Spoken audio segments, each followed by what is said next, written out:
여러분 안녕하십니까? KBS 9시 뉴스입니다. 쿠팡 사태가 예상치 못한 납득하기 어려운 양상으로 전개되고 있습니다. 갑자기 진실 게임이 벌어지고 있습니다. 수사 대상이 피의자를 접촉했던 비판이 커지자 이 쿠팡이 정부 제안과 지시에 따라 움직인 거라며 반박하고 나섰습니다. 먼저 김채린 기자가 보도합니다. 쿠팡이 홈페이지에 올린 입장문입니다. 자체 조사가 아니었고 정부의 지시에 따라 진행한 조사였다고 시작합니다.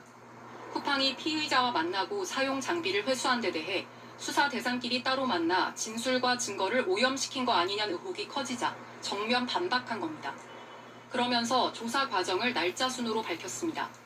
대규모 개인정보 유출 발표 이틀 뒤인 지난 1일 정부와 전면적 협조를 약속했고 다음 날 정부 공문을 받았다고 했습니다. 이후 거의 매일 정부와 협력해 유출자를 추적, 접촉, 소통했고 지난 9일엔 정부가 쿠팡이 유출자와 접촉할 것을 제안했고 나는 박순혁이다. 많은 사람이 시장을 오래 공부해도 제자리다 이유는 재능이 아니라 닷새 뒤인 14일 유출자를 직접 만났으며 정부 지시에 따라 데스크톱, 하드드라이브 등을 정부에 보고 제공했다는 겁니다. 거의 모든 문장에 정부가 지시, 정부가 제안, 정부의 보고 등의 표현을 썼습니다. 정부의 관여를 강조하려는 의도인데 어느 기관인지는 안 밝혔습니다.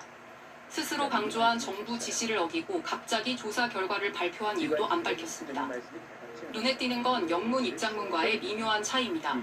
1일 첫 협의 당시 영문본에선 정부가 먼저 연락해왔다고 했는데 한글본에선 만남으로 표현을 바꿨습니다. 정부의 명시적 지시란 영문도 정부의 지시라고만 번역했습니다. 한국 정부의 개입 정도를 영문본에선 더 강하게 표현한 겁니다. 지난 18일 잠수부를 동원해 중국의 한 하천에서 노트북을 회수하는 19초짜리 영상과 사진 2장도 공개했습니다. 촬영 장소는 중국 상하이로 알려졌습니다. 쿠팡 주장이 사실이라면 중국 현지 조사에 정부 관계자가 동참했거나 노트북 등 증거물 배송에 외교 행랑이 쓰였을 가능성도 있는데 추가 확인이 필요합니다. 이번 입장문은 김범석 대표 등 쿠팡 미국 본사 경영진이 승인한 걸로 전해졌습니다. KBS 뉴스 김채린입니다. 이번 사건을 수사하고 있는 경찰은 쿠팡과 협의한 적이 없다고 밝혔습니다. 피의자를 만나고 증거를 확보하는 과정에 참여하지 않았다는 겁니다. 경찰은 쿠팡이 넘겨준 증거물을 분석하며 쿠팡 발표가 사실인지를 확인하고 있습니다. 최민영 기자가 보도합니다. 경찰이 쿠팡 본사에 대한 첫 압수수색에 나선 건 지난 9일. 인정부 유출 사건 파악에 관련 도움될 만한 자료 확보하셨을까요? 어느 부서 중점적으로 확인하셨을까요? 압수수색은 이례적으로 일주일 동안 이어졌고 이후 경찰은 방대한 압수물 분석에 주력했습니다. 그러다 지난 21일 정보 유출자로 지목됐던 중국인 전직 직원의 노트북과 범행 자백 내용이 담긴 진술서 등을 쿠팡 측으로부터 제출받았습니다. 쿠팡은 정부 지시를 받고 증거를 확보했다고 주장하지만 경찰 설명은 다릅니다. 경찰 관계자는 쿠팡이 설명하는 정부에는 경찰이 포함되지 않은 걸로 보인다며 쿠팡이 사전에 협의하지 않았다고 말했습니다. 그러면서 쿠팡이 제출한 자료를 포렌식하며 사실 여부를 확인하고 있다며 이 과정에서 불법 행위가 확인된다면 엄정 대응하겠다고 밝혔습니다. 향후 수사의 관건은 두 가지. 진술서를 작성한 중국인 전직 직원을 국내로 송환해 조사하고 이 직원이 사용했다고 하는 노트북의 데이터가 삭제되거나 수정된 부분이 없는지 등을 확인해야 합니다. 쿠팡의 주장대로 정부가 해당 전직 직원을 만나도록 지시했다고 해도 쿠팡 역시 정보 유출 사태의 당사자인 만큼 부적절하다는 지적이 나옵니다. KBS 뉴스 최민영입니다. 쿠팡 관련 소식 하나 더 있습니다. 쿠팡 노동자 사망 사고의 중심에 물류센터가 있다는 분석이 나왔습니다. 지난해 쿠팡 물류센터에서 발생한 환자 4명 가운데 1명이 중증 이상의 부상 상태였던 걸로 나타났습니다. 최지연 기자가 보도합니다. 가슴에 손을 얹은 채 힘겹게 걷고 철제 수거함에 손을 짚고 고통을 견디는 고 장덕준 씨. 숨진 장소는 집이지만 물류센터부터 징후는 명확했습니다. 접근도 쉽지 않고 외부 감시도 어려운 쿠팡 물류센터. 지난해 전국 쿠팡 물류센터 84곳에서 119 구급대가 환자를 이송한 건 총 258건. 환자 상태에 따라 분석해봤습니다. 총 4단계로 나눠 흉통, 골절 등은 심각, 심정지나 의식장애 등은 위중으로 봤을 때 위중이 37건, 심각이 26건, 4건 중 1건꼴로 최소 중등도 이상의 부상이었던 겁니다. 업무 강도가 높은 물류센터 고유의 특성 때문이라고 보기도 어렵습니다. 2022년부터 올해 11월까지 최근 4년 동안 쿠팡에 대한 119 출동 빈도는 다른 택배업체 4곳 합계보다 1.5배 정도 많습니다. 쿠팡의 구조적인 문제가 여기 배태되어 있다 이렇게 볼 수 있습니다. 업무량 조정이나 인력 배치, 교대제 근무 형태를 했다면 지금과 같은 119 출동이 없었을 거라고 보고요. 시간대별로 보면 야간 근무 위험성이 도드라졌습니다. 출동 빈도는 정오부터 저녁 6시 사이가 29.1%, 저녁 6시부터 자정 사이가 27.9%, 야간 근무 인원이 더 적은데도 비율은 비슷했던 것. 월별로는 폭염기인 8월에 119 출동 16%가 몰렸습니다. KBS 뉴스 최지연입니다. 이번 겨울 들어 가장 추운 날이었습니다. 오늘 서울이 거의 영하 12도까지 떨어졌고 체감 온도는 영하 20도에 육박했습니다. 수도 계량기 동파 피해가 잇따랐습니다. 먼저 민정희 기자가 취재했습니다. 에드워드는 너무 오래된 기관차야. 두꺼운 패딩과 모자, 목도리로 중무장한 시민들. 한낮인데도 추위는 사그라들지 않았습니다. 두 손으로 귀를 가려보지만 칼바람에 맞기엔 역부족입니다. 그래도 얼마나 춥겠어 나왔는데 진짜 추워요. 군대에 있을 때 혹한기 훈련을 받는 느낌인 것 같습니다. 밖에서 손님을 맞아야 하는 전통시장. 상인들은 매장 곳곳 전기난로로 몸을 녹이고 아니, 입이 풀려야 될 거 아니야. 입이 얼어있는데 지금. 가판대 앞 손님들은 따뜻한 먹거리로 추위를 견뎌봅니다. 이렇게 무장을 해도 너무 추워요. 그래도 마음만 따뜻합니다. 오늘 서울 한낮 최고 기온은 영하 4도. 온종일 기온이 영하권에 머물면서 수도 계량기 동파 사고도 이어졌습니다. 몸 상태가 좀 미미하면은 오는 경우가 많아가지고 지금 이 상태에서 이 상태로 좀 깨지는 상태거든요. 수도 계량기 동파로 물이 흘러나오면서 아파트 복도는 빙판길이 됐습니다. 영하 10도 이하로 떨어지는 한파에는 수돗물을 틀어놔야 동파를 막을 수 있습니다. 세기 정도가 어느 정도냐면은 33초 안에 종이컵 하나 정도 받을 정도인데 밤새 동안 틀어놔도 수도 요금이 한 300원 정도밖에 안 되기 때문에 큰 부담은 없으실 거라고 생각되고요. 올겨울 서울에서 발생한 수도 계량기 동파 건수는 280여 건. 서울시는 첫 동파 경계 단계를 발령했습니다. KBS 뉴스 민정입니다. 오늘 기온이 영하 20도 아래까지 떨어진 강원도에선 인적이 부쩍 줄었습니다. 제주는 큰 눈에 강풍까지 불어닥쳐 피해가 여럿 났습니다. 이우진 기자가 보도합니다. 강원도 최북단 철원을 가로지르는 한탄강. 살을 내는 강추위 속에 강 표면이 얼어붙기 시작했습니다. 3m 높이 폭포에서 떨어지는 물줄기는 바위 곳곳에 얼음을 만들었습니다. 이곳은 평소 관광객들이 많이 찾는 곳인데요. 매서운 추위 탓에 관광객들의 발걸음이 뚝 끊겼습니다. 손님들로 북적여야 할 5일장은 인적이 끊겨 한산합니다. 찬바람을 막으려고 가게마다 비닐을 둘러쳤고 상인들은 난로 주위에 모여 연신 손을 비비지만 한기는 좀처럼 가시지 않습니다. 반죽이 어니까 이걸 다 쳐놓고 난로 피워놓고 해야 반죽이 안 얼어서 안 그러면 저 아저씨 어깨가 막 반죽 너무 딱딱해지니까. 오늘 화천 광덕산이 영하 22.7도, 철원 임남이 영하 22.3도까지 떨어지고 체감온도는 영하 30도를 밑돌면서 강원 전역이 최강 한파에 꽁꽁 얼어붙었습니다. 대설특보가 발효된 제주에선 한라산에 10cm가량 눈이 쌓이면서 산간도로 곳곳이 통제됐습니다. 천백고지에 오려고 왔는데 지금 눈이 너무 많아서 여기 통제가 되어 있어서 못 올라가고 있는 상황이에요. 근데 지금 이렇게 눈 내리는 것만 봐도 너무 기분 좋아요. 또 순간 최대 풍속이 초속 22m에 달하는 강풍이 몰아치면서 담벼락이 무너지고 가로수가 쓰러지는 등 피해가 잇따랐습니다. KBS 뉴스 이유진입니다. 이번 이번 한파는 북쪽에서 영하 30도 정도의 찬 공기가 내려와 생겼습니다. 그래도 내일 아침을 넘기면 낮부터 점차 기온이 오른다고 합니다. 중부 지방엔 눈이 좀 올 거란 예보도 있습니다.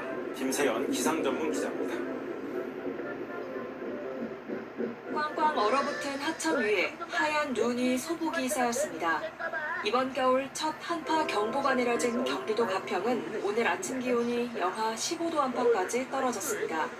제가 옷을 4벌까지 입고 왔는데요. 여기 시골에서 일하기 때문에. 그런데도 불구하고 지금 상당히 춥고. 한파는 주말인 내일 아침까지 이어지겠습니다. 내일 아침 기온은 서울 영하 11도, 춘천 영하 13도 등으로 오늘만큼 춥겠습니다. 서울을 비롯한 수도권과 강원, 충북과 경북 일부에 한파특보가 발효 중입니다. 강력한 한파가 찾아온 건 한반도 상공으로 영하 30도 안팎의 찬 공기가 북쪽에서 밀려왔기 때문입니다. 찬 공기의 세력은 차츰 약해져 내일 낮에는 예년 이맘때 기온을 회복할 전망입니다. 모레 일요일에는 따뜻한 서풍이 불어오며 기온이 껑충 오르겠습니다. 서울의 경우 아침 기온이 전날보다 10도 이상 오르겠고 낮 기온도 6도로 평년보다 3도 이상 높겠습니다. 주말 동안 수도권 등 중부지방을 중심으로는 1cm 안팎의 눈이 예보됐습니다. 수도권과 충청권, 강원 내륙을 중심으로 비나 눈이 내리는 곳이 있겠고 기온이 낮은 토요일에는 눈으로, 기온이 오르는 일요일에는 비로 내리는 곳이 많겠습니다. 기상청은 눈이나 비가 내린 지역은 도로가 미끄러울 수 있다며 교통안전에 유의해달라고 말했습니다. KBS 뉴스 김세연입니다. 내란 특검팀이 체포영장 집행 방해 등 혐의로 기소된 윤석열 전 대통령에게 징역 10년을 구형했습니다. 윤 전 대통령이 받고 있는 여러 혐의 가운데 가장 먼저 마무리된 재판으로 내년 1월 16일 1심 선고가 내려질 전망입니다. 박소빈 기자의 보도입니다. 현직 대통령이 법원이 발부한 체포영장의 효력을 부정하며 수사기관의 체포를 거부했던 초유의 상황. 불법이 자행되고 무효인 영장에 의해서 절차를 강압적으로 진행하는 것을 보고 정말 개탄스럽지 않을 수 없습니다. 특검은 이를 법치주의를 무너뜨린 중대범죄로 규정하고 징역 5년을 구형했습니다. 특수공무집행방해와 직권남용, 범인도피교사 혐의를 적용했습니다. 국무위원들의 대여 무결권을 침해하고 빙하폰 관련 증거를 인멸한 혐의 등에 대해서 징역 3년을, 허위 비상계엄 선포문을 작성하고 이를 폐기한 혐의에 대해서는 징역 2년을 구형했습니다. 모두 합해 징역 10년형을 선고해달라고 요청한 겁니다. 피고인을 신임하여 대통령으로 선출하였던 국민들은 큰 상처를 입었습니다. 윤석열 전 대통령은 1시간 동안 이어진 최후 진술에서 공수처가 정치 수사에 나섰다는 생각 말고는 다른 생각이 들지 않았다며 혐의를 조목조목 반박했습니다. 공수처의 체포영장 집행 당시 차벽을 설치하고 물리력을 동원한 배경에 대해선 당시 굉장히 위협적 상황이었다며 대통령 경호는 아무리 지나쳐도 과하지 않다고 했습니다. 계엄은 거대 야당 때문이었고 국민들을 깨우고 제발 일어나서 비판도 해달라고 한 것이란 주장도 되풀이했습니다. 그러면서 집으로 돌아가겠다는 생각을 안 하고 있다며 아내도 구속돼 있고 집 가서 뭘 하겠냐고도 말했습니다. 1심 선고는 내년 1월 16일 이뤄질 예정입니다. KBS 뉴스 박서빈입니다. 김건희 특검팀은 각종 매관 매직 의혹을 받아온 김건희 여사를 재판에 넘겼습니다. 김 여사가 받은 금품이 뇌물에 해당하는지는 윤 전 대통령과의 공모 여부를 판단해야 하는데 이 부분은 경찰이 이어서 수사할 예정입니다. 정상빈 기자의 보도입니다. 김건희 여사가 국가 선물을 받고 관직이나 사업상 특혜를 받도록 해줬다는 이른바 매관 매직 의혹. 특검팀은 알선수재 혐의를 적용해 김 여사를 재판에 넘겼습니다. 1억 380만 원 상당의 나토 순방 장신구와 1억 4천만 원 상당의 이호원 화백 드립, 3,990만 원짜리 고가 시계, 265만 원 상당의 근거무기와 세안도, 그리고 최재형 목사가 건넨 540만 원짜리 고가 가방까지 총액은 3억 원에 달합니다. 특검은 이 금품이 사유의 인사, 공천, 장관급자리, 대통령실 사업 등 청탁과 함께 전달됐다고 결론 내렸습니다. 가장 먼저 논란이 됐던 최 목사의 고가 가방은 윤석열 정부 시절 검찰이 무혐의 처분했습니다. 시계에다가 이거 물가까지 들고 와서 이런 걸 했기 때문에 인정이죠.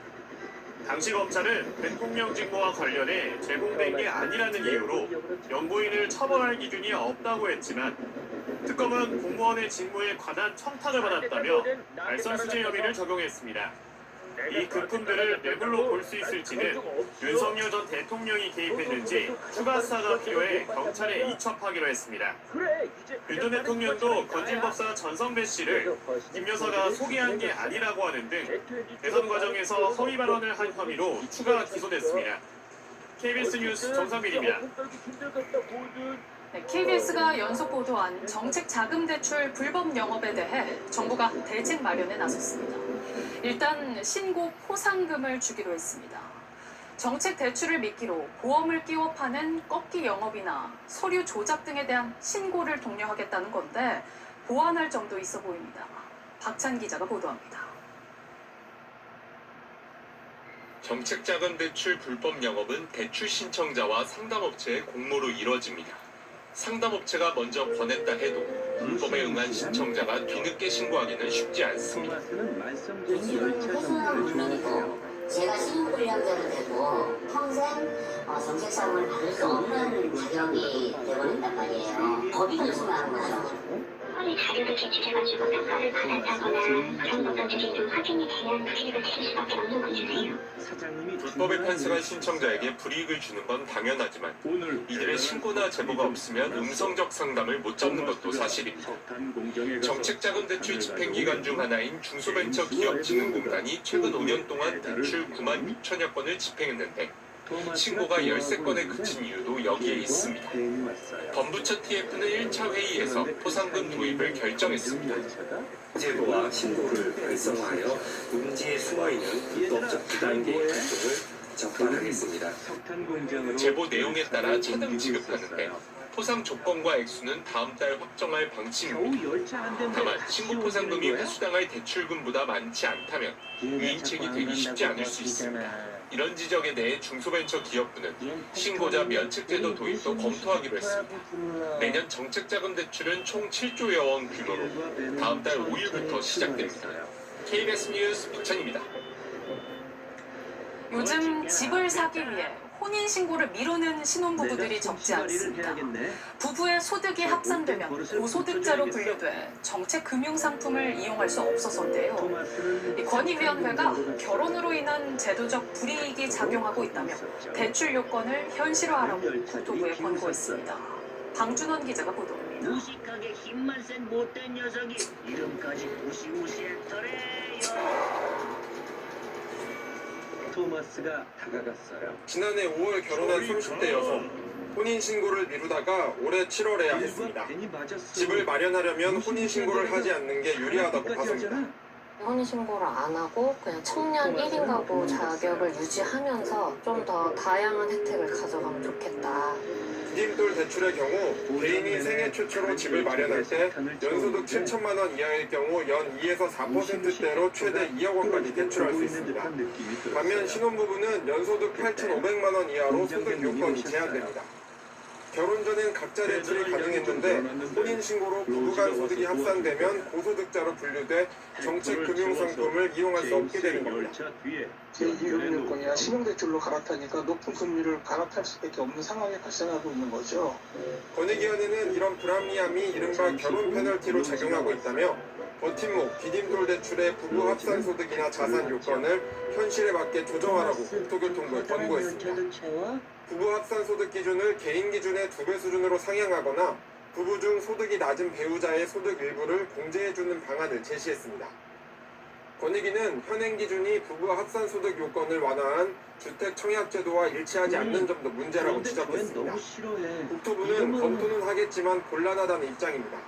자금 고갈 등의 이유로 정책 대출을 확대하기는 어렵고 복지제도는 기본적으로 가구의 소득으로 보는 것이라며 페널티가 아니라고 밝혔습니다. KBS 뉴스 강준원입니다. 내년 3월 노란봉투법 시행을 앞두고 정부가 사용자성 판단과 파업 등 노동쟁이 대상이 되는 기준을 내놨습니다. 법 개정 전부터 쟁점이 됐던 부분인데 혼란만 더 키웠던 지적 속에 노사 양측 모두 반발하고 있습니다. 김민경 기자가 취재했습니다.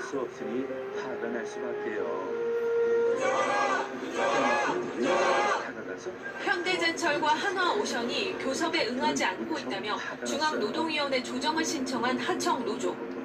내년 3월 노란봉투법 시행을 앞두고 원청기업의 교섭 의무를 어디까지 인정할지가 관심거리였는데 오늘 조정 중지 결정이 내려졌습니다. 하청노조가 정당한 파업권을 확보하게 된 겁니다. 여러 가지 교섭 의제 중에서 하나라도 원청이 책임져야 되는 게 있으면 일단 교섭을 해야 된다는. 노란봉투법의 핵심 쟁점인 사용자성을 가르는 정부 지침도 나왔습니다. 핵심은 근로조건의 구조적 통제 여부. 하청 노동자의 근로시간과 작업 방식 등 근로조건 핵심을 통제한다면 사용자성을 인정하겠다는 겁니다. 다만 구조적 통제라는 개념을 두고 우려가 나옵니다. 헬스를 갈아서 이런 경우에만 사용자성을 인정한다라고 하면 그 범위가 법 개정으로 확대됐다가 일시를 들면서 다시 좁아지는. 또 다른 핵심 쟁점은 쟁의 대상이 되는 사업 경영상 결정. 정부는 해외 투자 등 과정에서 정리해고가 발생하면 파업 등 쟁의 대상이 된다고 명시했습니다. 다만 합병 분할 같은 경영 판단의 결정권은 보호한다는 원칙은 남겼습니다. 정리해고 결정 자체는 고도의 경영상 판단사항입니다. 이를 무조건 노동 쟁의 대상으로 삼는 것은 문제라고 생각합니다. 지침이 엄격하다는 노동계, 지나치게 포괄적이라는 경영계, 노란봉투법 지침을 두고 양측 모두가 반발하고 있습니다. KBS 뉴스 김민경입니다. 핵잠수함 건조 현장을 공개한 북한이 오늘도 군사 행보를 이어갔습니다.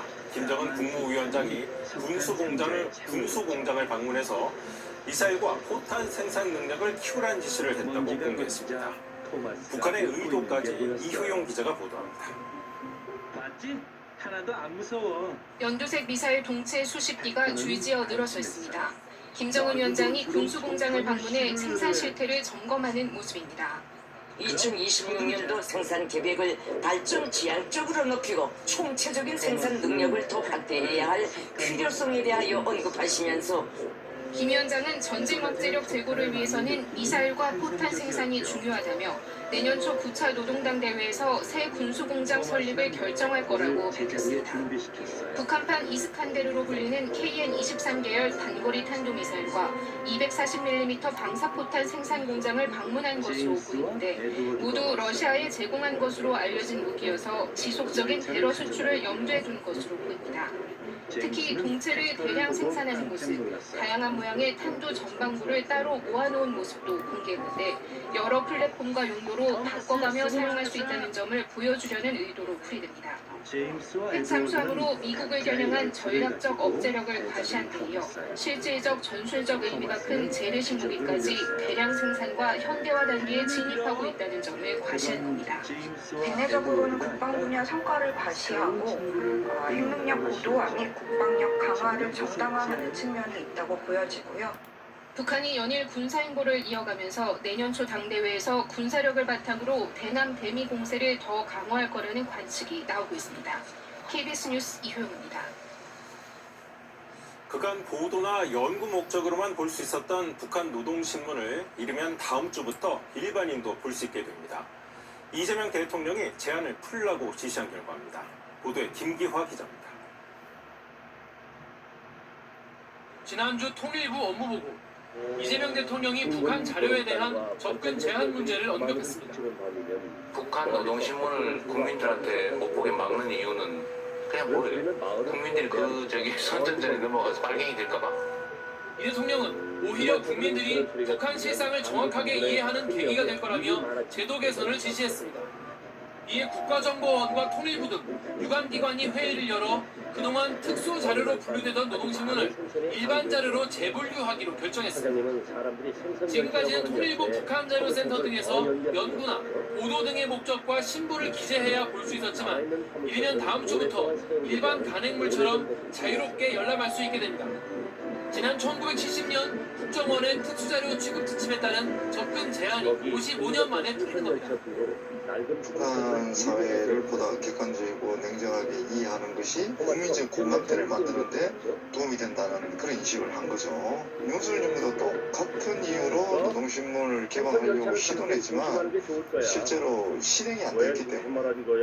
다만 이번 조치는 도서관 등에 비치된 종이신문에 한정되고 정보통신망법에 따라 통제되는 인터넷 웹사이트 접속은 계속 제한됩니다. 정부는 북한 사이트 접속에 대해서도 전향적으로 검토해 나가겠다고 밝혔습니다. KBS 뉴스 김기아입니다. 서해 공무원 피격 사건을 은폐한 혐의로 재판받아온 문재인 정부 인사들이 1심에서 모두 무죄를 선고받았습니다. 공무원이 월북하려고 했다고 본 발표나 조치가 부합했다는 증거가 부족하다고 재판부가 판단했습니다. 한솔 기자가 보도합니다. 문재인 정부 시절인 2020년 9월 서해 연평도 인근 해상에서 북한군에 피살된 해양수산부 공무원 고 이대준 씨. 당시 정부는 이 씨가 월북하려 했다고 밝혔습니다. 스스로 월북한 것으로 보인다는 해경의 중간 수사 결과가. 하지만 정권 교체 뒤 2022년 6월 감사원 감사가 시작됐고 같은 해 12월 검찰은 서훈 전 국가안보실장과 박지원 전 국가정보원장 등을 이 씨가 월북한 것처럼 사건을 은폐한 혐의 등으로 재판에 넘겼습니다. 3년의 재판 끝에 1심 재판부는 이들에게 모두 무죄를 선고했습니다. 재판부는 월북으로 판단한 배경에 결론을 정해놓고 회의나 수사를 한 정황이 없다고 봤습니다. 또 특수첩보의 삭제가 이뤄진 것으로 보이지만 은폐하려는 의도가 있었다고 단정하긴 어렵다고 판단했습니다. 절차적으로도 위법을 발견하기 어렵다고 봤습니다. 다만 이번 판결이 이 씨의 월북 여부에 대한 사실을 확정하는 것은 아니라고 선을 그었습니다. 정책적인 판단의 문제를 형사법정으로 가져오는 것은 이제 있어서는 안 되겠다. 국가가 국민의 생명을 지키고 보호하는데 아무것도 하지 않았는데 오히려 그것을 정당성이라고. 앞서 검찰은 서 전 실장에게 징역 4년, 박 전 원장에게 징역 2년을 구형했습니다. KBS 뉴스 한솔입니다.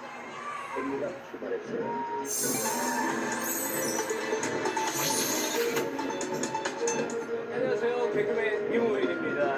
우리 말자야.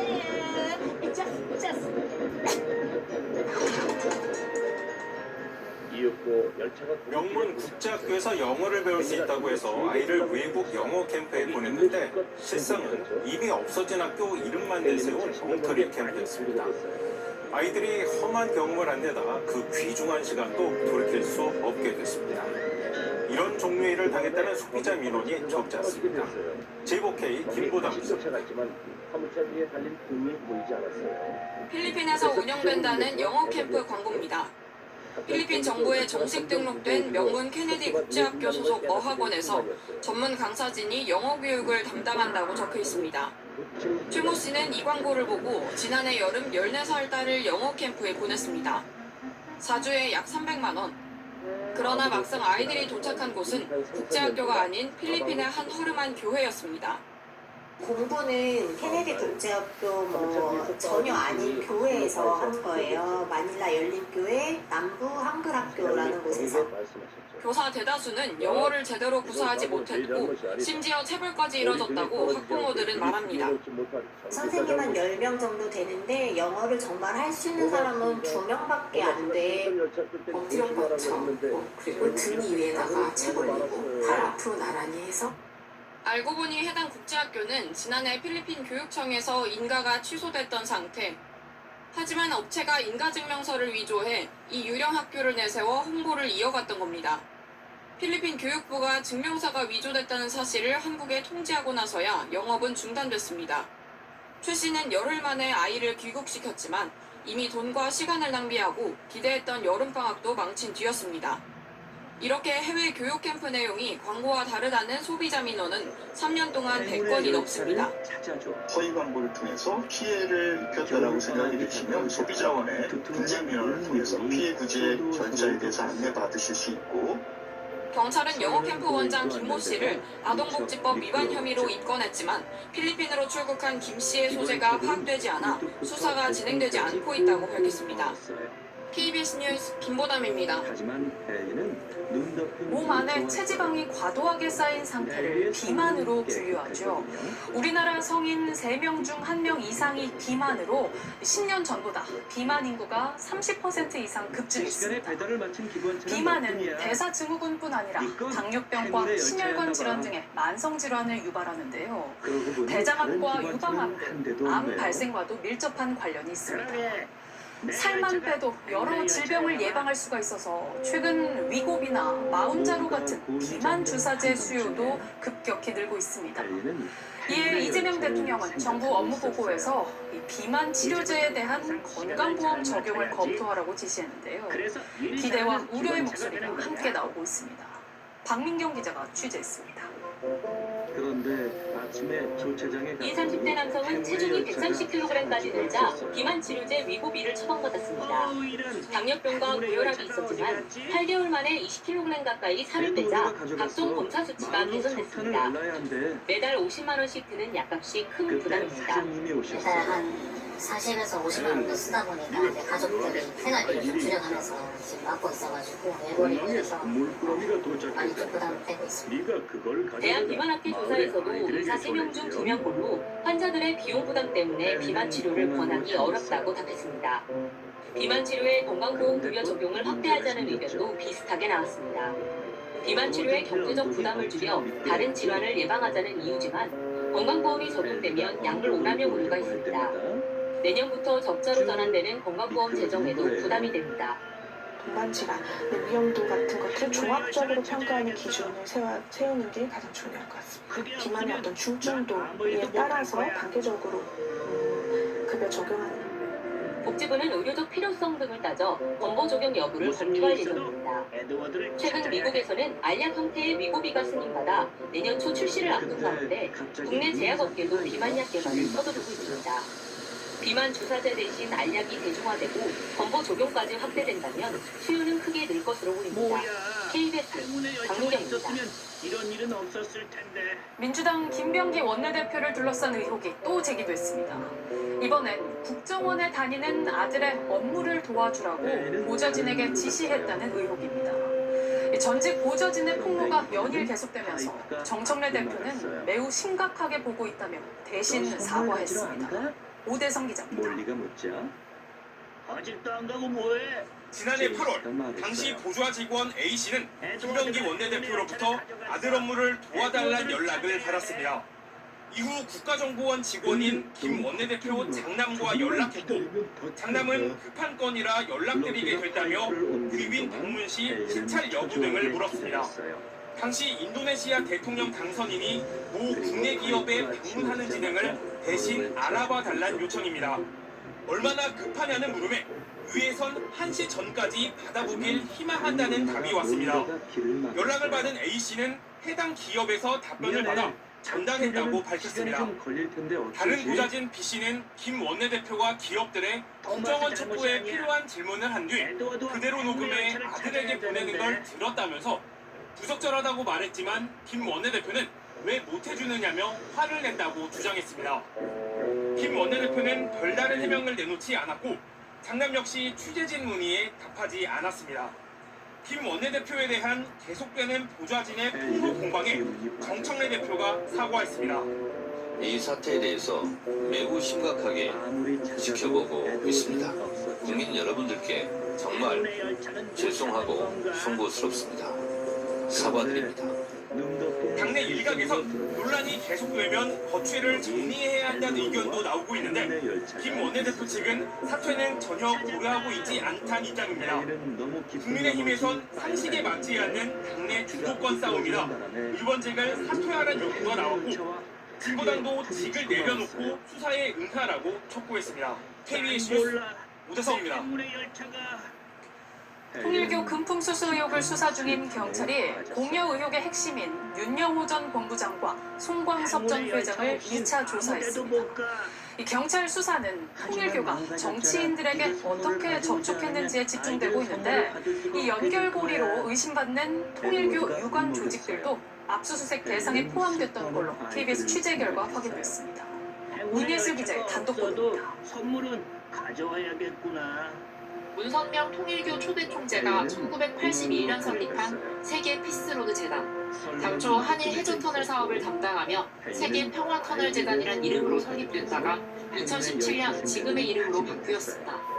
지난 15일 10곳에 걸쳐 전방위 압수수색을 벌였던 경찰이 피스로드 재단도 압수수색했던 사실이 KBS 취재 결과 확인됐습니다. 통일교가 당시 국토교통위원이던 윤종성 전 의원에게 금품을 제공했다는 의혹을 확인하기 위해서입니다.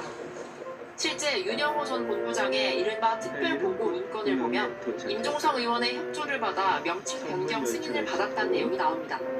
다음 달엔 임 전 의원이 재단에 고문을 수락해 무척패를 준다는 내용도 함께 담겼습니다. 경찰은 천주평화연합 UPF도 압수수색했습니다.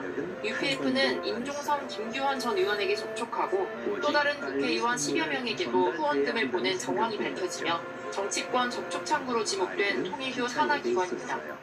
임 전 의원은 KBS에 피스로드 재단 관련 특별보고 문건에 대해 기억이 잘 안 난다거나 모르겠다고 답했습니다. 경찰은 오늘 피스로드 재단 사무국장과 UPF에서 송광석 전 회장과 함께 일했던 직원 1명도 참고인 신분으로 불러 조사했습니다. 또 키맨으로 불리는 송광석 전 UPF 회장과 윤영호 전 본부장도 2차 조사를 진행하는 등 통일교와 수수 의혹 정치인들의 연결고리를 규명하는 데 수사력을 집중하고 있습니다. KBS 뉴스 윤혜입니다. 더불어민주당이 여야 정치권이 아닌 제3자가 특검 후보를 추천하도록 한 통일교 특검법을 오늘 발의했습니다. 앞서 공동으로 특검법을 발의했던 국민의힘과 개혁신당은 방탄용 정치특검이라고 반발했습니다. 최유경 기자의 보도입니다. 더불어민주당이 야당의 제안을 수용한 지 나흘 만에 통일교 의혹 특검법을 발의했습니다. 가장 빠른 시간 안에 속도감 있게 처리하겠습니다. 정교 유착은 위헌 그 자체로서 민주적 기본 질서를 정면으로 위배하는 행위입니다. 특검 후보는 정당이 아닌 제3자가 추천합니다. 대한변호사협회와 한국법학교수회, 법학전문대학원 협의회가 각각 한 명씩 추천하고 대통령이 한 명을 선택하게 했습니다. 야당 반대를 감안해 헌법재판소나 민변은 제외했습니다.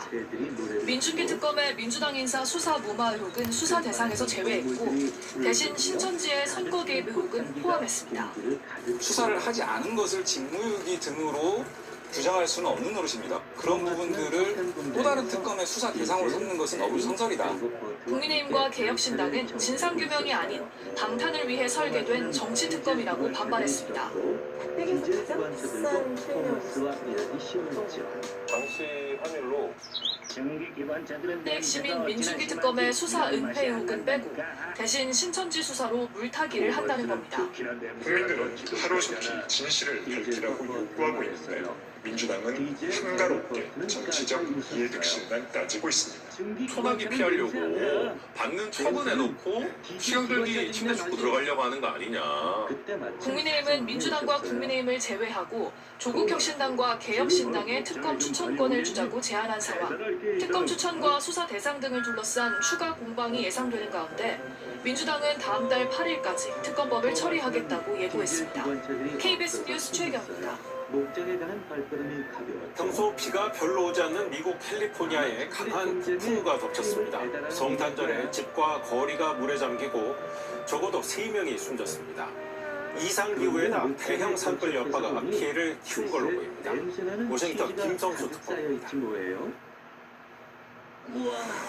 하룻밤새 도로는 거센 강처럼 변했고 차들은 밀려온 도사에 파묻혔습니다. 지방까지 흙탕물이 들이쳤고 헬기도 출동했습니다. The sediment is all the way to the top. The the wash behind just completely overflowed. But one of many places. 성탄절 연휴 현지 시각 24일부터 미국 캘리포니아 일대에 폭풍우가 몰아쳤습니다. 곳곳에 도로와 주택이 침수됐고 10만 가구 이상의 한때 전기가 끊겼습니다. 강풍에 쓰러진 나무에 깔린 60대 노인을 포함해 최소 3명이 숨졌습니다.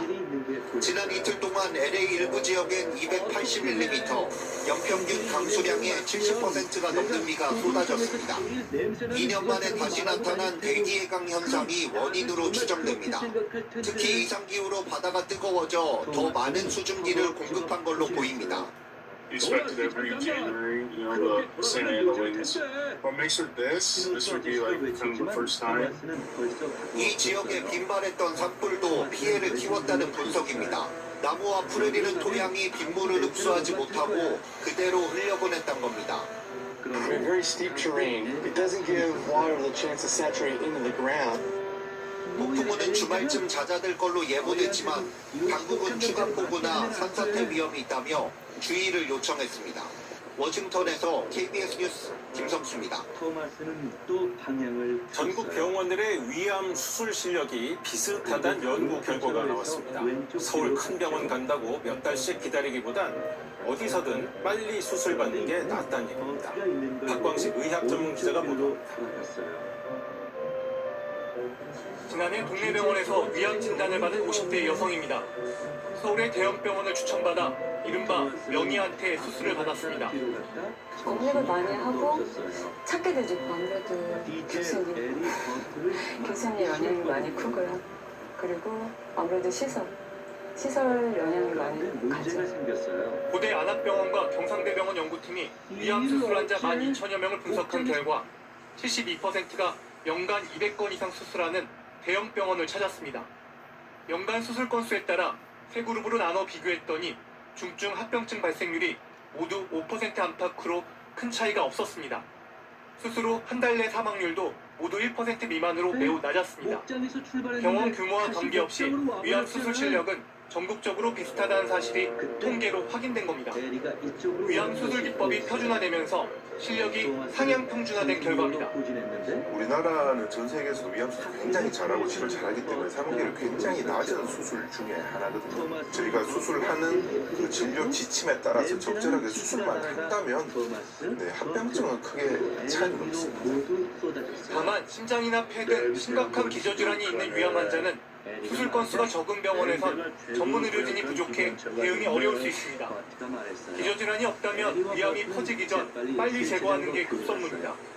위암 수술 실력에 큰 차이가 없는 만큼 신속히 수술받을 수 있는 가까운 종합병원을 찾으라고 전문가들은 조언합니다. KBS 뉴스 박광식입니다. 이번 겨울 강력한 한파에 야외 노동자나 낙후된 주거지에 사는 취약계층은 더 가혹한 추위와 사투를 벌이고 있는데요. 지자체들이 24시간 한파 상황실을 운영하고 응급 대피소를 마련하는 등 비상 대책에 나섰습니다. 김우준 기자입니다.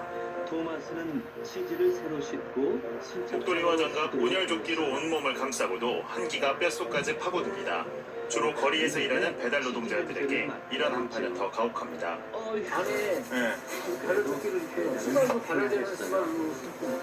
서울 지역 체감 온도가 영하 20도 안팎까지 떨어졌던 하루.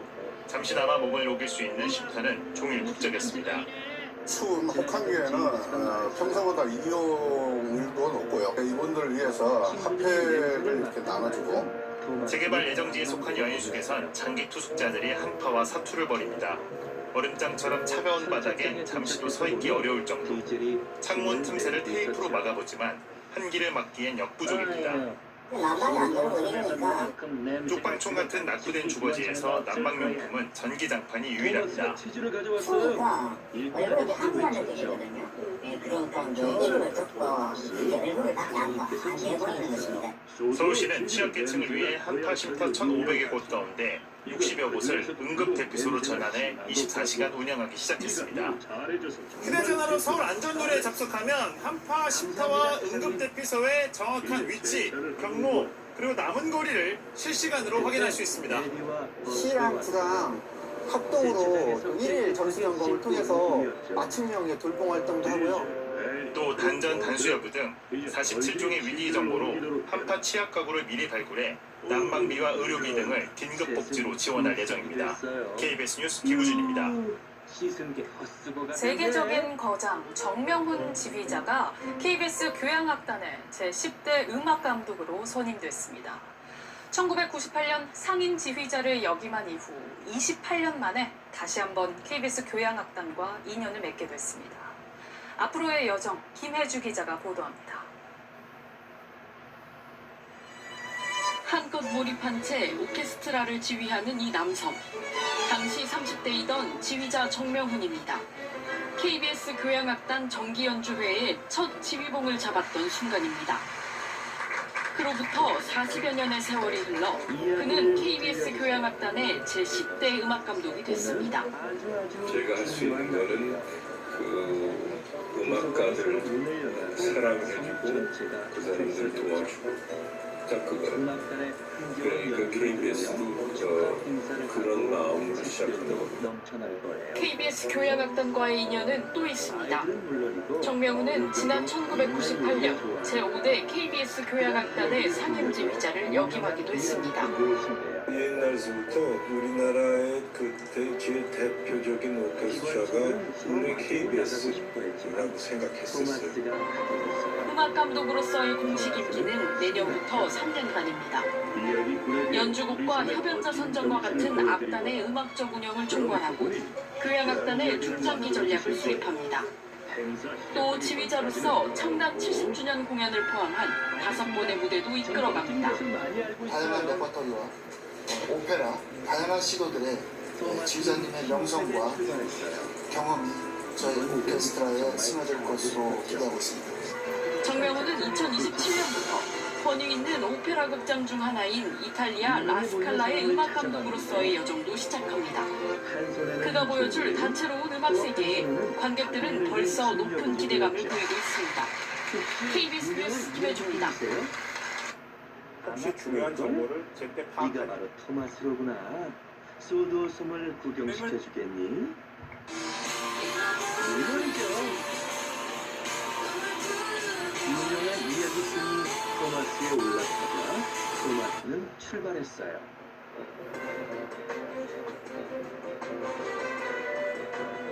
근처에 해적의 골짜기가 시청자 여러분 안녕하십니까? 뉴스9 윤정호입니다. 대규모 정보 유출 사태를 놓고 쿠팡과 정부가 정면 충돌했습니다.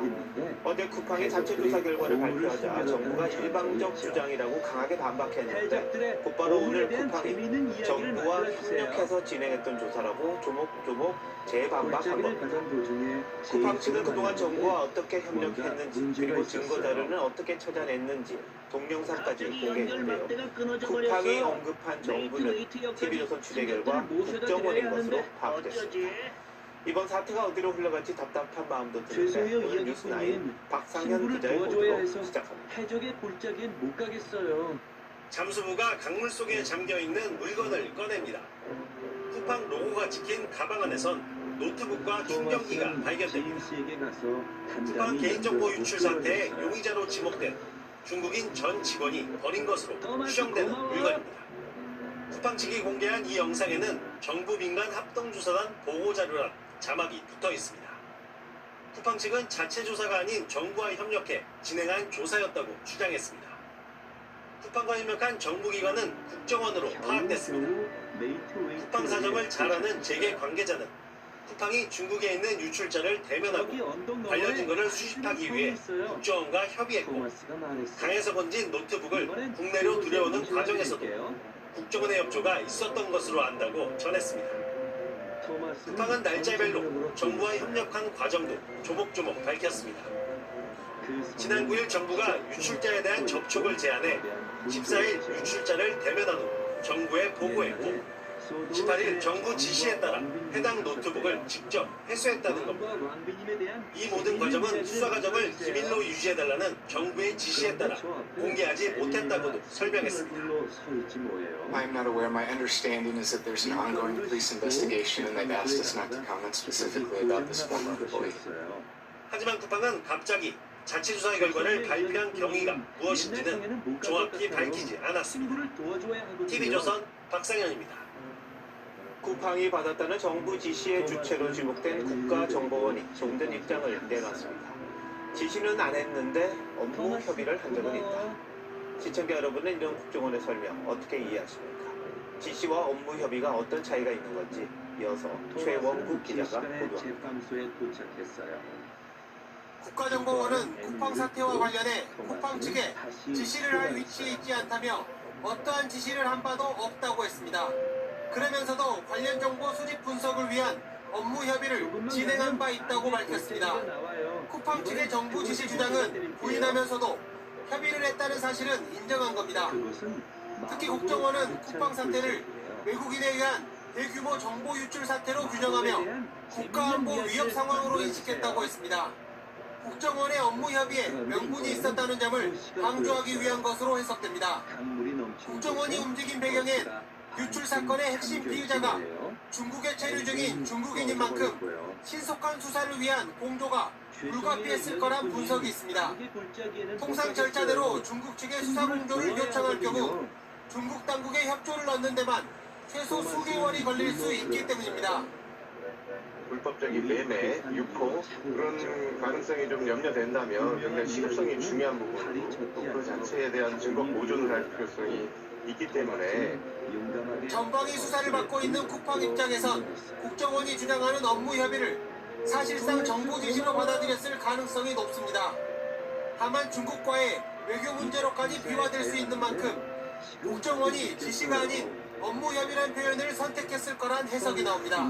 TV조선 최원국입니다. 쿠팡이 자체 조사 결과를 정부와 상의 없이 일방적으로 발표한 건 비난 여론을 잠재우기 위한 거란 분석이 많습니다. 하지만 종교계까지 나서 쿠팡을 강하게 비판하고 있습니다. 김범석 의장에 대해서는 추가 고소도 이어지고 있는데 반 쿠팡 움직임은 오현주 기자가 보도합니다. 개신교와 불교, 천주교, 원불교 등 4대 종교가 광화문 광장에 모였습니다. 쿠팡의 정보 유출 자체 조사 발표는 국민을 2번 우롱하는 행위라며 강제 수사를 요구했습니다.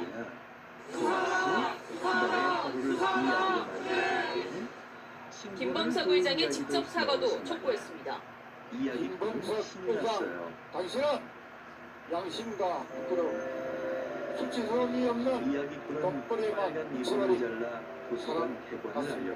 대한민국 국민에게 진심으로 소비자 단체들은 집단 행동에 나섰습니다. 개별 로펌이 진행하는 집단 소송과 별개로 1인당 위자료 30만 원을 청구하는 대규모 공동소송에 들어갔는데 한국소비자단체연합 홈페이지를 통해 국민 원고단 1,000만 명을 모집합니다. 여러분의 이름과 전화번호 주소는 기업의 돈벌이 수단이 아닙니다. 이번 소송은 쿠팡이라는 거대한 공룡기업을 상대로 소비자의 권리가 살아있음을 증명하는 싸움이 될 것입니다. 정보 유출 피해자들이 대리해 소송을 진행 중인 한 법무법인은 쿠팡의 셀프 조사가 수사 방해라며 김범석 의장 등 경영진을 추가 고소했습니다. 택배노조도 쿠팡 CLS 본사 앞에서 규탄 시위를 벌이며 쿠팡과 김 의장을 향한 압박 강도를 높였습니다. TV조선 오현주입니다. 결정들을 보면 우리는 눈을 들수 있고 일반인들은 한 번도 TV조선 오현주입니다. 해가 저물기 시작하자 네, 보신 것처럼 쿠팡의 자체 조사 결과 발표를 두고 정부와 쿠팡이 반박과 해명 서로 주고받고 있습니다. 쿠팡은 정부 지시에 따라 조사를 진행했다 이렇게 주장하고 있고요. 정부는 협의 없이 일방적인 주장이라고 위축하고 있는데 이 과정에서 국정원이 개입한 게 사실상 드러나면서 정부 입장도 믿기 어려워졌습니다. 의문점이 많죠. 산업부 윤우리 기자와 좀 더 짚어보도록 하겠습니다. 자, 윤 기자, 쿠팡이 오늘 정부와 협력했다 그러면서 이 타임라인 조목조목 뭐 며칠에 뭐 했다 이렇게까지 밝혔습니다. 정부 상대로 왜 이렇게 강하게 나가는 거죠? 네, 쿠팡 측 같은 경우에는 자신들은 지금 성실하게 정보 조사에 협조를 하고 있는데 정부가 커지는 비난 여론에도 불구하고 중간 조사 결과나 진행 사항을 알리지 않고 있기 때문이라고 이야기를 하고 있습니다. 여기에 국회의 김범석 의장 청문회 출석 요구도 압박이 됐던 건데요. 결국 더 이상 매만 맞고 있을 수는 없다는 내부 판단이 있었던 걸로 보입니다. 네, 근데 대충 일반 기업들이 대체로 정부를 상대로 이렇게 강하게 이야기는 하지 않잖아요. 반발하는 게 좀 이해가 안 된다 이런 얘기도 있는데 자체 조사라고 내놓은 결과에 자신감이 있는 겁니까? 네, 쿠팡은 우선 정부와 좀 긴밀하게 협의를 해서 내놓은 결과라는 입장입니다. 쿠팡 측은 약 2,000자 정도의 입장문에서 정부라는 단어를 38차례나 언급하면서 정부가 유출자와 접촉할 것을 제한했다는 등의 주장을 폈습니다. 정부와 함께한 조사인 만큼 공신력이 있다는 주장을 하고 있는 겁니다. 네, 근데 어제 조사 결과를 보면서 이게 가능할까? 이렇게 또 의문점도 많이 생겼었거든요. 그건 어떻게 보십니까? 그렇습니다. 먼저 쿠팡 같은 경우에는 지금 글로벌 보안회사 3곳과 접촉을 해서 검증을 받았다 이렇게 밝히고 있습니다. 민간 합동조사단의 조사 결과는 아니기 때문에 신뢰를 할 수 있는지는 의문이 남아 있습니다. 특히 쿠팡은 유출자가 단독으로 저지른 범행이라고 강조를 하고 있는데요. 협박 메일에 IP가 사용된 IP가 2개였다고 앞서서 경찰이 발표를 한 바가 있습니다. 이 쿠팡이 강에서 건졌다고 주장하는 노트북 역시 경찰이 지난 21일에 제출받아서 조사 중인데요. 이게 실제로 피의자의 것인지 데이터 변조는 없었는지 등도 조사해 봐야 할 부분입니다. 네. 쿠팡이 계속 정부 이야기했어요. 겹쳐있던 게. 그게 바로 이제 국정원이라는 게 드러났습니다. 근데 왜 국정원이 나선 거죠? 그러니까 아시다시피 지금 유출자 같은 경우에는 중국이 전 직원으로 파악이 되고 있습니다. 이 직원이 중국에 머물고 있는 것으로 알려지는 것만큼 이 정보 조사도 경찰 수사도 난항을 겪었습니다. 이런 상황에서 전 직원과 연결이 가능한 쿠팡이 사실상 국정원의 좀 지시를 받아서 이 직원을 찾아 나섰고 자백과 물증을 확보한 것으로 보입니다. 근데 범정부 TF를 만들었잖아요. 경찰도 좀 수사 중이고. 근데 이 사람들은 전혀 모른다 이렇게 반응을 했어요. 진짜 몰랐을까요? 이게 외교 문제를 좀 고려를 했다면 국정원이 나섰다면 보안이 굉장히 강하게 유지가 됐을 수는 있습니다만 국민에게 진행 상황을 신속하게 알릴 필요는 있었습니다. 현재 쿠팡 사태와 관련해서 정부 차원에서 상당히 여러 경로로 조사가 진행이 되고 있습니다. 민관 합동조사단의 유출 규모와 경위 그리고 재발 방지 대책을 점검하고 있고 범정부 TF는 대응 상황을 관리하고 있죠. 경찰 역시 유출 경위와 협박 메일 발송자 등에 대해서 사실관계를 확인하는 절차를 진행 중인데요. 이게 유기적인 정보 공유가 서로 간에 이루어졌는지 그렇다면 발표에 왜 미온적이었던 건지 이런 부분에 있어서는 비판을 면하기 어려워 보입니다. 네, 이번 핵심이 개인정보가 유출된 거잖아요. 이거 자체에 대한 문제제기, 그 대책 마련이 있어야 되는데 뭔가 좀 다른 의도로 서로 하는 게 아니냐 이런 얘기들이 나오고 있는 상황이죠. 정부나 쿠팡 좀 더 책임 있게 대책을 내놔야겠습니다. 윤 기자 잘 들었습니다. 지금쯤이면 토마스가 돌아와야 하는데 어디 있는 거지? 하지만 기관차들은 토마스가 어디에 있는지 몰랐어요. 정치권 소식으로 이어갑니다. 민주당 김병기 원내대표의 사생활 관련 새 의혹들이 하루가 멀다 하고 터져나오고 있습니다. 오늘은 배우자와 아들 관련 의혹이 제기됐는데 김 원내대표의 입지가 계속 좁아지는 모양새입니다. 김 의원의 대응 방식이 이를 더 키웠다는 지적이 많은데 다음 주 이번 사태에 대해 김 원내대표가 입장을 밝힌다고 합니다. 전정원 기자가 보도합니다. 지난해 8월 민주당 김병기 원내대표의 장남 김모 씨가 당시 의원실 보좌관 A씨에게 한 기업체의 귀빈 방문 관련 사항을 물어봅니다. 위에선 1시까지 회신을 희망한다고도 덧붙였습니다. 국정원 직원인 아들 김 씨가 본인의 보고 업무를 의원실에 부탁하는 내용이라는 게 A씨 주장입니다. 그때 갑자기 전화를 하셔서 우리 아들이 뭐 업무를 받은 것 같은데 힘들어한다 좀 도와줘라 라고 해서 한 인터넷 매체는 3년 전 동작구의회 부의장이 김 원내대표 배우자의 구의회 업무 추진비 유용 정황을 보좌진에게 언급하는 녹취를 공개했는데 사모님이 쓴 게 270만 원 정도 된다는 내용도 있습니다. 다만 김 원내대표는 수사기관에서 혐의 없음으로 종결된 사안이라고 밝혔습니다. 새로운 의혹이 추가되는 가운데 정청래 대표는 죄송하고 송구스럽다고 사과했습니다. 김 원내대표가 전직 보좌진들의 사적 대화를 공개하며 비난한 데 대해서도 부적절한 대응이란 지적이 나옵니다. 이건 여하를 불문하고 죄송하다라고 하는 그런 태도와 자세가 우선 기본이 아닐까 호텔 숙박권과 공항 의전 특혜 의혹과 관련해선 한 시민단체가 뇌물수수 등 혐의로 김 원내대표를 고발해 경찰 수사도 이뤄질 걸로 보입니다. 김 원내대표는 다음 주 기자간담회를 열고 각종 의혹에 대해 설명할 계획인데 거치와 관련한 입장 표명 여부가 이번 논란의 분수령이 될 전망입니다. TV조선 전정원입니다. 민주당 장경태 의원의 성추행 의혹이 불거진 지 한 달이 지났습니다. 장 의원은 의혹을 부인하며 피해자와 당시 남자친구를 무고로 고소했는데 당시 남자친구가 오늘 장 의원을 또 무고로 맞고소했습니다. 그러면서 당시 현장 상황을 좀 더 구체적으로 밝혔는데요. 어떤 내용인지 한송원 기자가 취재했습니다. 우리 둘 다 소원이 이루어졌네. 남의 여자친구가 무엇이냐고. 지난해 10월 한 술자리에서 민주당 장경태 의원이 한 남성의 항의를 받는 모습입니다. 장 의원은 여성 보좌진 성추행 의혹이 불거지자 해당 술자리에 나타나 항의한 당시 남자친구 A씨에게 화살을 돌렸습니다. 데이트 폭력 사건입니다. 남친이란 자의 폭언과 폭력에 동석자 모두 피해자이자 그러면서 지난 2일 A씨를 무고와 폭행 등 혐의로 경찰에 고소했습니다.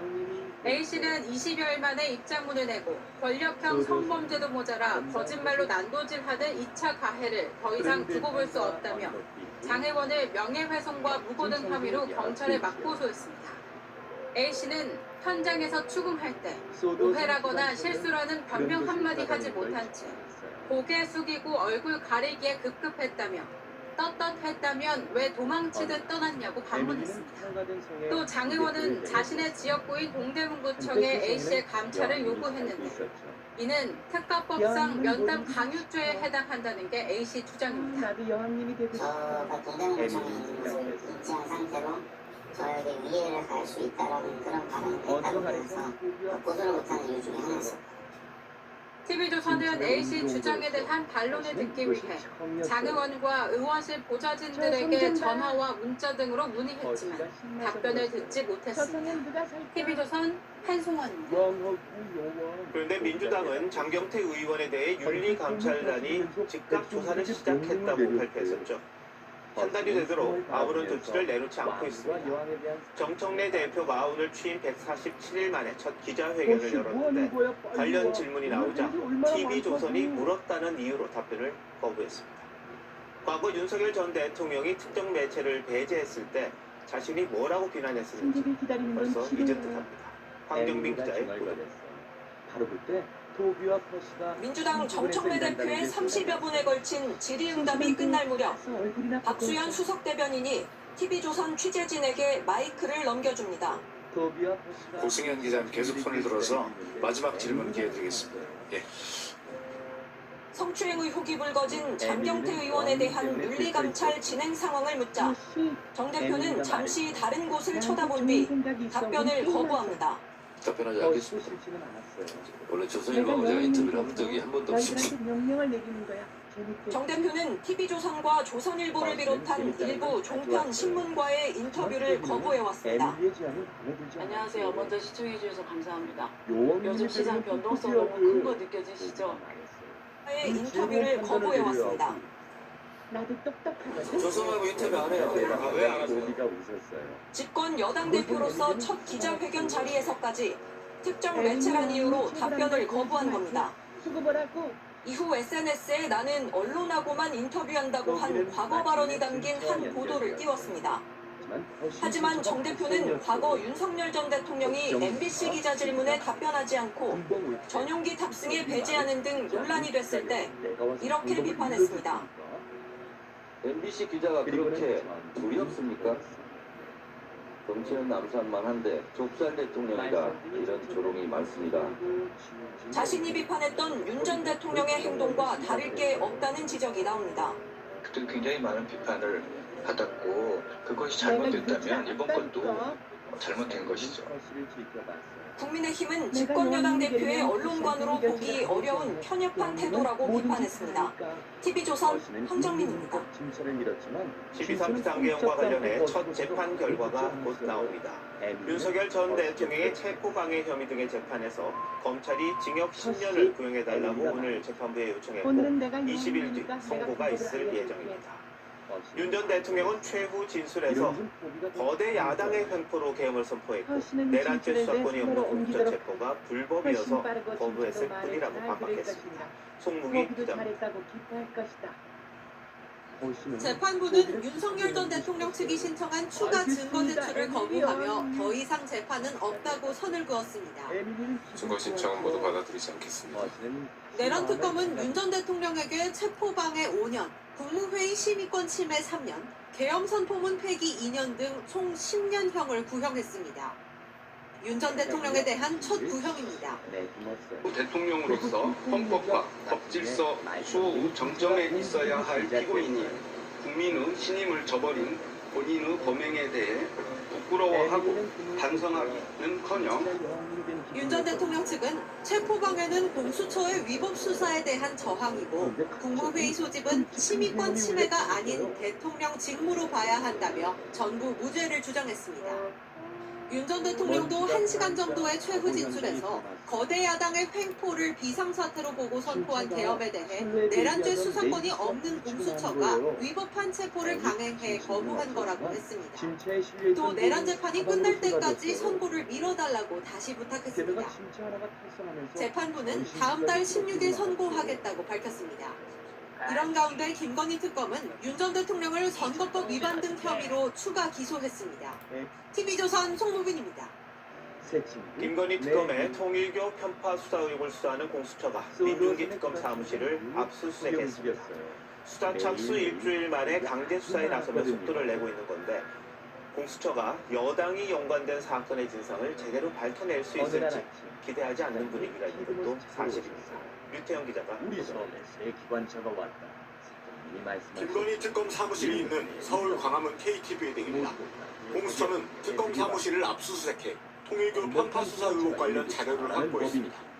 김건희 특검은 지난 8월 윤영호 전 통일교 본부장으로부터 민주당 인사들에게도 금품을 줬다는 진술을 확보했지만 수사를 하지 않았고 몇 달 만인 지난 9일에야 경찰에 사건을 넘겼습니다. 공수처 관계자는 특검 내부의 단계별 보고 과정과 회의에서 논의한 내용을 중요하게 보게 될 것이라고 밝혔습니다. 국민의힘은 지난 11일 민중기 특별검사 등을 직무유기 혐의로 경찰에 고발했지만 본래 사명을 저버리고 이재명과 민주당 정권의 하수인임을 본인이 스스로 드러냈습니다. 경찰은 수사하지 않고 사건을 공수처에 이첩했습니다. 공수처는 지난 23일 윤 전 본부장을 구치소에서 접견 조사했고 특검 사무실도 압수수색하며 본격적인 수사에 들어갔습니다. 다만 야당에선 공수처가 살아있는 권력을 제대로 수사할 수 있겠느냐 지적이 나오고 있습니다. 민중기 특별검사는 2010년 부장판사 시절 미공개 정보로 1억 원 상당의 주식 차익을 남긴 혐의로 경찰 수사도 받고 있습니다. TV조선 유태영입니다. 서울구치소에 수감돼 있는 윤영호 전 통일교 본부장이 수사에 협조하지 않자 경찰이 체포영장을 발부받아 구치소 안에서 강제 조사를 했습니다. 경찰은 윤 전 본부장이 특검 조사 때 전재수 민주당 의원에게 건넸다고 진술했던 또 다른 명품 시계 업체의 한국 본부도 압수수색했습니다. 이나영 기자의 보도입니다. 하지만 조심해야겠더라. 경찰 통일교 전담수사팀은 오전 9시 50분쯤 서울구치소에서 윤영호 전 통일교 세계본부장에 대한 체포영장을 집행했습니다. 지난 24일 경찰의 접견 조사를 윤 전 본부장이 거부하자 신속한 조사가 필요하다며 영장을 발부받아 강제 수사에 나선 겁니다. 앞서 윤 전 본부장은 지난 8월 특검에서 여야 정치인들에게 금품을 줬다고 진술했다가 법정에서 의도와 다르다며 진술을 뒤집었습니다. 경찰은 윤 전 본부장을 상대로 진술이 바뀐 경위 등을 조사했습니다. 경찰은 윤 전 본부장으로부터 2천만 원과 1,000만 원 상당의 명품 시계를 받은 혐의를 받는 전재수 민주당 의원의 지역 사무실 PC를 변호인을 입회시킨 가운데 포렌식했습니다. 또 윤 전 본부장이 건넸다고 진술했던 명품 시계의 실체를 확인하기 위해 지난 23일 불가리 코리아와 함께 까르띠에 코리아를 압수수색했습니다. 경찰은 통일교의 정치권 인사 로비 창구로 지목된 송광석 씨를 이틀 만에 재소환했고 또 다른 통일교 관계자 2명도 참고인 신분으로 조사했습니다. TV조선 이나영입니다. 전국이 꽁꽁 얼어붙었습니다. 올겨울 들어 최강 한파가 닥치면서 서울의 아침 체감 온도는 영하 20도 가까이 떨어졌습니다. 특히 난방비 부담이 큰 취약계층은 버티기 힘든 날들을 보내고 있는데요. 강추위가 언제까지 이어질지 구자형 기자가 보도합니다. 어깨를 잔뜩 움츠린 시민들이 퇴근길을 서두릅니다. 두꺼운 외투에 장갑, 귀마개까지 중무장했지만 찬바람이 파고듭니다. 반시도까지 다 꺼내서 아주 엄청 춰가지고 일찍 나왔습니다. 다른 때보다 한 30분 이상 일찍 나왔습니다. 오늘 아침 서울은 영하 12도, 강풍까지 불면서 체감온도는 영하 19도까지 뚝 떨어졌습니다. 또 강원천원 영하 16도, 대전 영하 10도, 부산과 광주 영하 6도 등 올겨울 들어 가장 낮았습니다. 한낮에도 서울 영하 4도, 대전 영하 2도, 광주 영하 1도 등 영하권에 머물렀습니다. 서울과 경기, 강원, 충청과 경북 북부 등에는 여전히 한파특보가 내려져 있습니다. 최강 한파의 인공폭포는 거대한 빙벽으로 변했습니다. 도심 쪽방촌의 수도관도 얼어붙었고 보일러는 틀어도 냉기를 막기 역부족입니다. 불을 찾아가 오른쪽 왼쪽 옆으로 마구 비비더라고요. 추우니까는 이불 요거 세 개 갖고 달동네 어르신들은 추위를 피하고 기름값도 아낄 겸 마을회관을 찾습니다. 기름값을 시에서 26만 원씩을 주면 그럼 한 번 드리면 못 드리고 이제 떨어지면 내 돈으로 드리지. 기상청은 시베리아 고기압이 확장하면서 영하 35도의 찬 공기가 한반도로 내려와 냉동고 같은 한파가 찾아왔다고 밝혔습니다. 다만 이번 추위는 내일 낮부터 영상을 회복하면서 점차 풀리겠다고 전망했습니다. TV조선 구자영입니다. 송년회가 많은 연말은 자영업자들의 손꼽아 기다려온 대목입니다. 그런데 올해는 예년처럼 북적이고 활기찬 분위기를 느끼기 어렵다는 분들이 많습니다. 안 그래도 불경기인데 높은 물가 때문에 소비자들이 더 지갑을 닫았습니다. 내년에는 나아질 수 있을지 윤수영 기자가 현장 취재했습니다. 직장인들이 자주 찾는 여의도의 한 번화가. 저녁 시간인데도 거리는 한산하고 점포들 곳곳에 빈자리가 보입니다. 이 정도면은 지금 좀 평소보다 사람이 많은 편인지 대부분의 상인들은 연말 대목이 실종됐다고 호소합니다. 지난해보다 더 힘들어졌다는 목소리도 나옵니다. 개업 때보다 지금이 확실히 더 안 좋은 것 같습니다. 원래 연말 같은 경우에는 예약도 많이 차고 하신 분들도 되게 많은데 올해 같은 경우에는 그런 분위기 같은 것들이 거의 많이 사라진 상태고요. 갈수록 회식을 줄이는 사회 분위기에다 고환율과 고물가로 얇아진 주머니 사정이 영향을 미쳤습니다. 확실히 몇 년 전 대비해서는 횟수도 많이 줄어든 것 같고 내 월급은 그대로인데 물가만 참 많이 오른 것 같습니다. 이달 소비자 심리 지수는 지난달보다 2.5포인트 떨어져 계엄이 벌어진 지난해 12월 이후 가장 큰 폭으로 하락했습니다.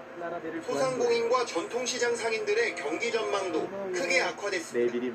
반토막 날지 진짜 너무 안 되지. 아니 너무 저기 가을보다 너무 안 돼. 여러분 웰리우드라는 말 들어보셨나요?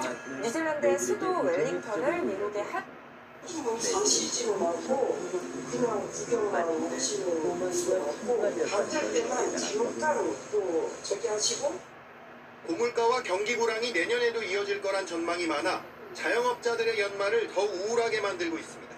TV조선 윤수영입니다. 남양유업 창업주의 외손녀 황하나 씨가 마약 때문에 또 구속됐습니다. 지인에게 필로폰을 투약한 혐의입니다. 경찰은 해외 도피 생활을 하던 황 씨 본인의 마약 투약 여부도 조사하고 있습니다. 김준석 기자입니다. 협재선의 꼬맹이 기관차들은 로고 패딩에 모자를 쓰고 마스크로 얼굴을 가린 황하나 씨가 호송차에서 내려 법원으로 향합니다. 취재진의 질문에 혐의 인정하십니까? 태국과 캄보디아에서도 마약 투약하셨습니까? 아무 말 없이 발걸음을 재촉합니다. 법원은 증거인멸의 우려가 있다며 구속영장을 발부했습니다. 황 씨는 지난 2023년 7월 서울 강남에서 주사기를 이용해 지인 2명에게 필로폰을 투약한 혐의를 받고 있습니다. 경찰의 수사 선상에 오른 황 씨는 같은 해 12월 태국으로 출국한 뒤 귀국하지 않았습니다. 경찰은 지난해 5월 인터폴에 황 씨의 소재 파악을 위한 청색 수배를 요청하고 여권을 무효화시켰습니다. 황 씨는 태국에서 캄보디아로 미입국해 도피 생활을 이어가다 체포돼 그제 입국한 뒤 경찰 조사를 받고 있습니다. 경찰은 황 씨 자신도 마약을 투약했는지 등을 들여다보고 있습니다. 중동안 후유가 있었는데 어떠한 돈으로 생활비를 충당했는다는 어떤 범행을 듣지는 않았는가. 남양유업 창업주의 외손녀인 황 씨는 지난 2019년 7월 약혼자였던 가수 겸 배우 박유천 씨와 함께 마약을 투약한 혐의로 징역 1년에 집행유예 2년을 선고받았습니다. 반성하며 다르게 살겠습니다. 하지만 집행유예 기간에 또 마약에 손을 대 결국 징역 1년 8개월의 실형을 살았습니다. 황 씨는 마약 투약 혐의로 구속된 이후 4년 만에 다시 유치장 신세를 지게 됐습니다. TV조선 김준성입니다. 명품을 다른 형태로 바꿔주는 리폼 업체들이 있는데요. 세계 최대 명품 기업 루이비통이 서울에 있는 리폼 업체와 법정 다툼을 벌이고 있습니다. 상표권을 침해한다는 이유입니다. 대법원에서 벌어진 다윗과 골리앗의 싸움을 조유진 기자가 취재했습니다. 난 할 일이 있어. 가방끈에 자로 눈금 표시를 하고 가죽을 펴기 위해 욕심 망치질을 합니다. 케이블 철도가 발전해 줄 거야. 난 마법의 서울 강남의 리폼 업체가 명품 가방에서 떼어낸 원단으로 작은 가방이나 지갑을 만드는 과정입니다. 프랑스 명품 기업 루이비통은 2022년 2월 이 업체를 상대로 상표권 침해 소송을 냈고 1, 2심 재판부는 명품 업체에 1,500만 원을 지급하라고 선고했습니다. 리폼 업체가 선고하자 대법원은 공개 변론을 열었습니다. 루이비통 측은 단순 수리 변경이 아닌 한 개의 원단으로 두세 개의 새로운 위조품을 만들었다며 리폼 가방에도 여전히 루이비통의 로고가 박혀 있어 상표권 침해라고 주장했습니다. 이에 맞서 리폼 업체 측은 리폼은 소유자의 소유권 행사라며 수선하지 못하게 하는 건 소유권 침해라고 주장했습니다. 소비자의 권리, 내 물건 내 마음대로 못하게 하는 권리가 도대체 루이비통에 있는 걸까요? 국내 리폼 업계 전체가 위축됐다고도 했습니다. 이렇게 겁을 주고 많이 했기 때문에 일반 소상공인들이 어떻게 그걸 이겨낼 수 있겠어요? 앞서 유사한 소송에서 독일과 스위스 대법원은 개인적 사용 목적의 리폼은 상표권 침해가 아니라고 판단했습니다. TV조선 조유진입니다. 안개등이었어. 이상한 소리는 등불이 지르면서 나는 소리였어. 피터쌤은 마음 놓고 다음 주면 대학 정시 모집이 시작됩니다. 지금 시기에 수험생들은 열심히 진학 상담을 받아야 하는데요. 그런데 올해부터 N수생들의 수능 성적 통지 방식이 바뀌면서 학교에서는 제대로 된 상담을 받기 어려워졌습니다. 그래서 수험생들은 어쩔 수 없이 비싼 사설업체로 내몰리고 있습니다. 소비자 탐사대 이낙원 기자가 취재했습니다. 지난달 말 한국교육과정평가원이 전국 고등학교로 발송한 공문입니다. 올해부턴 졸업생 수험생, 즉 N수생들의 성적표는 본인이 직접 출력한다고 적혀 있습니다. 작년까진 일선학교에서 재학생은 물론 졸업생의 수능 성적을 서울교육청이 만든 정시상담 프로그램에 직접 입력해 합격 확률을 추산했는데 올해부터 불가능해진 겁니다.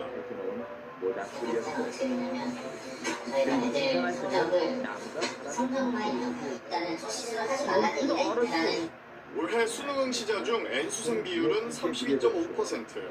이 데이터가 없으면 중위권 학생도 상위권 대학에 합격 가능하다는 식으로 잘못된 상담 결과가 나올 수 있습니다. 3,000등이라고 적었고요. 지금은 애들이 없으니까 2,000등으로 나오면 당연히 합격이겠어요. 결국 수험생들은 N수생 데이터까지 분석한다고 홍보하는 사설업체로 내몰리게 됩니다. 본질이랑 수학적 표본 상태가 오히려 사 사이트들에서 이제 컨설팅을 받는 게 훨씬 유리하잖아요. 제가 직접 서울 강남의 학원가를 돌아다니며 정시 상담을 받으려면 얼마나 드는지 알아보겠습니다. 멀리 깜빡이는 얼굴이 나타났어요. 지금 150만 이렇게 나와 있던데 깜짝 놀랐어요. 정시 상담 프로그램을 운영하는 교육청도 당혹스럽단 반응입니다.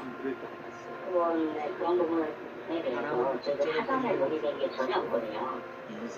평가원은 동의 없는 성적 열람에 대한 민원이 다수 제기됐었다며 졸업생 개인정보 보호를 위한 조치라고 설명했습니다. 하지만 갑작스러운 방침 변경으로 공교육 현장과 수험생의 혼란만 커졌다는 지적이 나옵니다. 소비자 탐사대 이나곤입니다.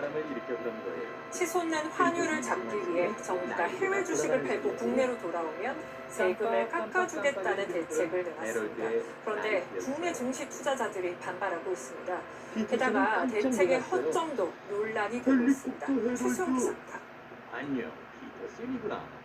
10년 동안 국내 주식에만 1억 원 넘게 투자해온 60대 A씨. 해외 증시에서 돌아온 사람만 챙겨주겠다는 정부 방침에 분통을 터뜨립니다. 국내 주식에 비중하는데 이게 원리라고 생각이 왔는데 내신하는 느낌이다. 무슨 국내 투자한 사람한테 세제 혜택이나 그다음에 현금 지원 이런 혜택을 줘야지. 정부는 지난 23일까지 보유한 해외 주식을 팔고 돌아와 국내 주식에 1년 이상 투자하면 양도세를 최대 100% 깎아준다고 밝혔습니다. 미국 주식을 판 달러를 시장에 풀도록 유도해 고환율을 잡겠다는 취지입니다. 국내 시장에서 버텨온 투자자들은 형평성에 어긋난다며 역차별을 주장합니다. 관련 커뮤니티에도 탈행병만 챙기냐, 끝까지 지킨 사람만 바보 됐다는 분노 섞인 글들이 쏟아지고 있습니다. 정작 혜택을 볼 해외 주식 투자자들도 시큰둥합니다. 계속 오르는 달러 자산을 포기하기엔 5천만 원이란 면세 한도가 너무 적기 때문입니다. 정부가 어떤 걸 하더라도 계속 원화 가치는 약세대가 될 거라고 예상이 돼서 미국 주식을 팔아서 절세하는 것보다는 보유하는 방향. 정책의 허점도 드러났습니다. 이번 대책의 핵심은 복귀 전용 계좌를 신설해 활용하는 건데 면세 혜택만 받고 국내 주식으로 옮긴 뒤에 다른 계좌로 미국 주식을 다시 사들이는 세금 세탁용 돌려막기가 가능하기 때문입니다. 사실상 꼼수 투자를 막을 장치가 빠져있는 셈입니다. 논란이 커지자 정부는 입법 과정에서 관련 규정을 마련하겠다고 밝혔습니다. TV조선 최수용입니다. 앞서 보셨듯 정부가 내건 양도세 면제라는 당대책이 투자자들을 국내 시장으로 불러들일 수 있을까요? 우리 주식 시장의 신뢰도를 올리려면 어떻게 해야 하는지 신윤만 기자와 따져보겠습니다. 네, 신 기자, 먼저 우리 투자자들이 미국에 얼마나 투자를 하고 있습니까? 네, 현재 우리나라 투자자들의 미국 주식 투자액은 1,600억 달러 수준입니다. 231조 원이 넘는 막대한 액수입니다. 이 가운데 테슬라가 300억 달러, 우리 돈 43조 5천억 원으로 압도적인 1위였고 엔비디아, 팔란티어 등이 뒤를 이었습니다. 엄청나네요. 그런데 왜 이렇게 미국 주식을 많이 사는 걸까요? 미국 주식 시장이 오랫동안 쌓아온 신뢰도 때문입니다. 미국 증시에 상장된 기업 수는 7,000개 이상, 시가총액도 70조 달러가 넘습니다.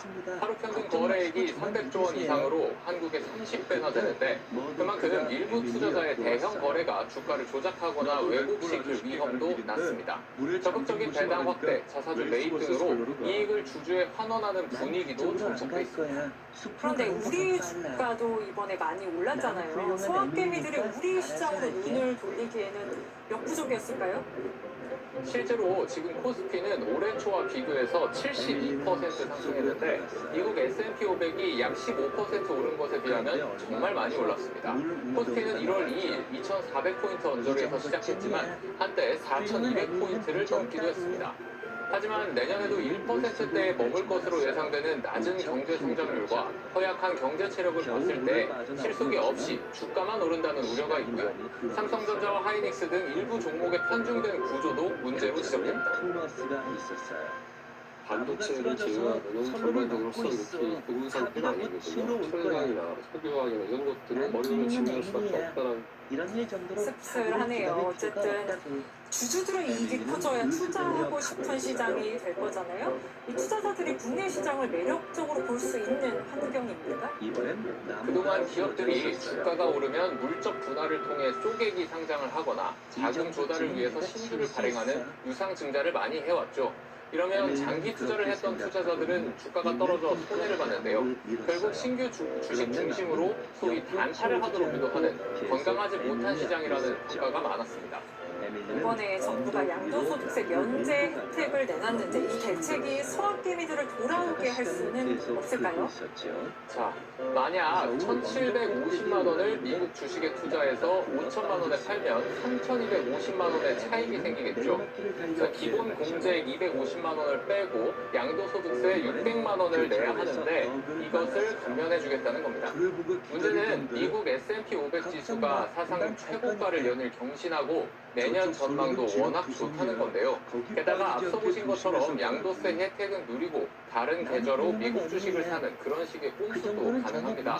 오죽하면 여당에서조차 조세 손실만 발생하고 실익은 없을 것이라는 의견도 나왔습니다.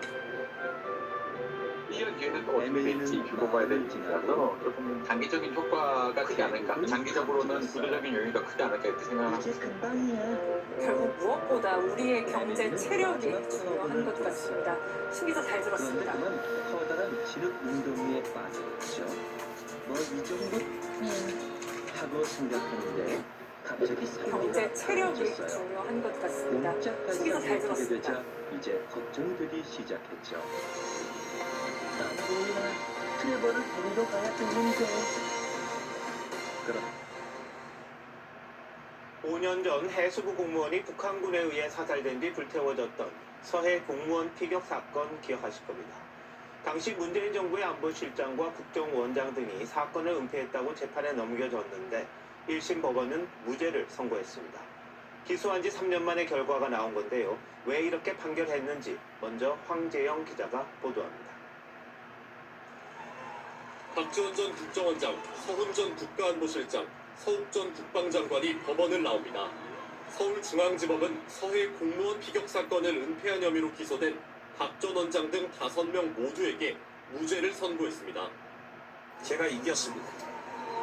앞으로 그런데 저 멀리 이러한 모도크가 보였어요. 정치, 검찰, 모도크는 벌써 국정원이 되지 않기 위해서 더 개혁하는 데 노력하겠습니다. 웨스워스 선로를 타고 이들은 지난 2020년 9월 서해에서 해양수산부 공무원 이대주 씨가 북한군 총격을 받아 손쨘 뒤 시신이 소각된 사실을 은폐하고 자진 월북으로 몰아간 혐의로 지난 2022년 말 재판에 넘겨졌습니다.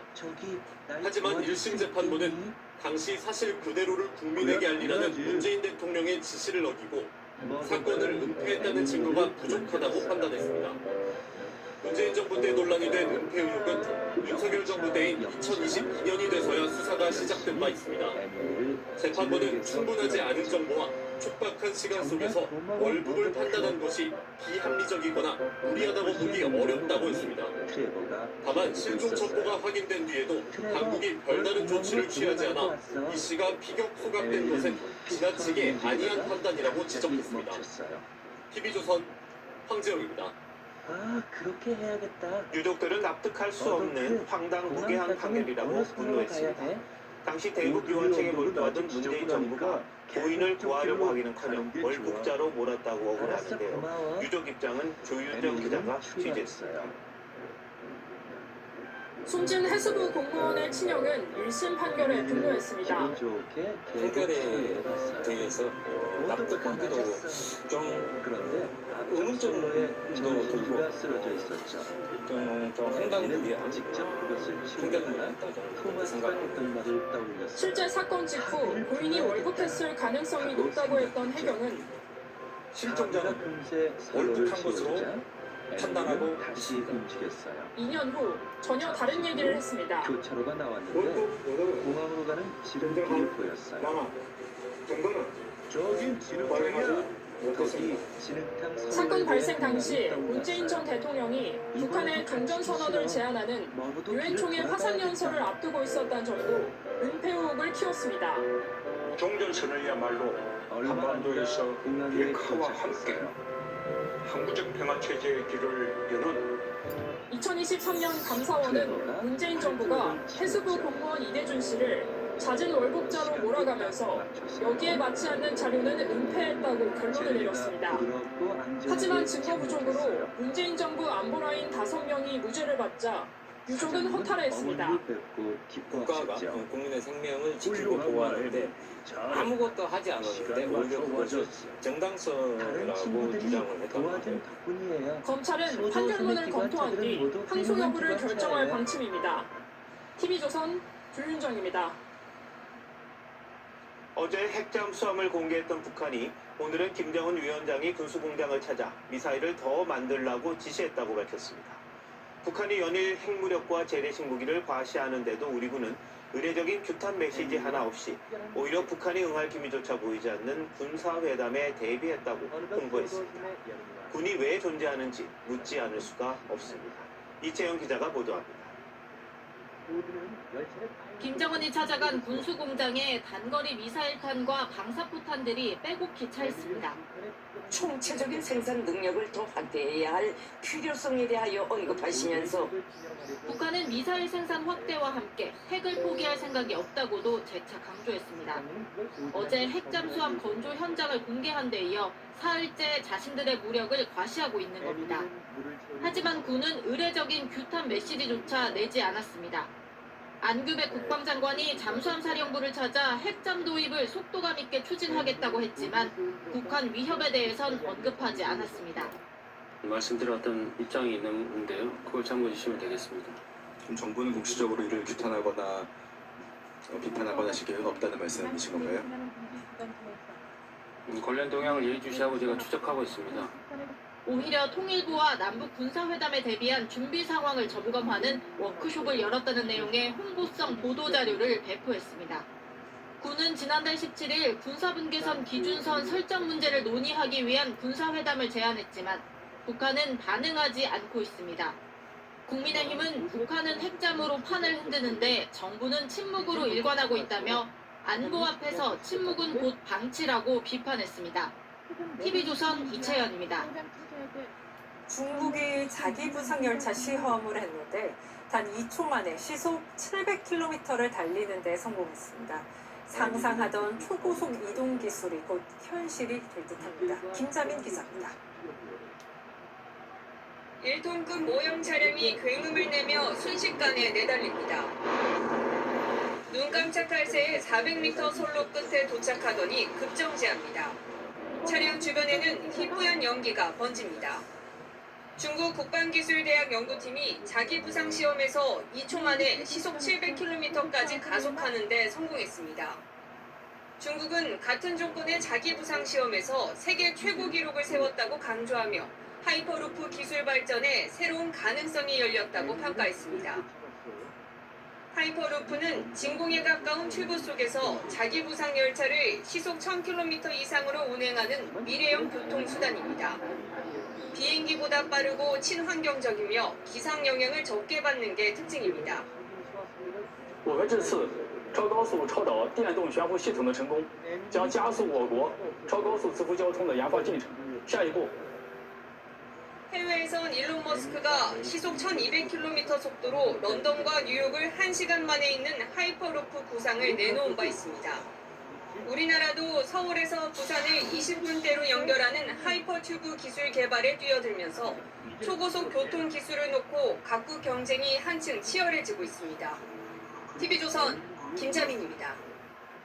미국 캘리포니아주 일대에 강한 바람과 폭우가 쏟아지면서 비상사태가 선포됐습니다. 이상기후 때문인데 흥겨웠던 크리스마스 연휴가 악몽으로 변했습니다. 조정민 기자입니다. 마을도 도로도 모두 물에 잠겼습니다. 집 주변을 따라 흙탕물이 쏟아지고 차오르는 물을 피해 지붕으로 대피한 주민들을 헬기가 구조합니다. We haven't had any storms like this one. We weren't expecting to spend Christmas stuck at the house. 미국 캘리포니아주의 성탄절 기간 폭풍우가 덮쳤습니다. LA 일부 지역엔 이틀 동안 약 280mm의 비가 쏟아졌는데 이 지역 한 해 전체 강수량의 70%에 달합니다. My message to Angelinos as we go into the Christmas holiday is to stay safe, be prepared, and stay informed. 인명피해도 잇따랐습니다. 세크라멘토에선 출근하던 보안관 1명이 숨졌고 샌디에고에선 강풍에 쓰러진 대형나무가 60대 행인을 덮치는 등 최소 3명이 숨졌습니다. How do you go home on Christmas Eve and tell your kids that their grandpa's dead? I still can't find the words. 기상청은 태평양에서 만들어져 미서부로 이동하는 좁고 긴 형태의 수증기띠가 이상기후로 인해 더 강해졌다며 피해를 키웠다고 분석했습니다. 지반이 약해진 상태에서 일부 지역에 추가 비 소식까지 있어 재난당국은 비상사태를 선포하고 24시간 대비태세를 유지했습니다. TV조선 조정린입니다.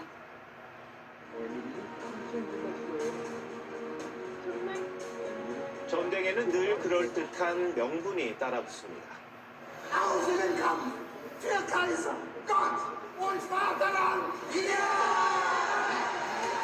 그게 강제일 수도, 신일 수도, 조국일 수도 있습니다. 그러나 병사들이 전장에서 마주하는 건 지옥의 맨얼굴입니다.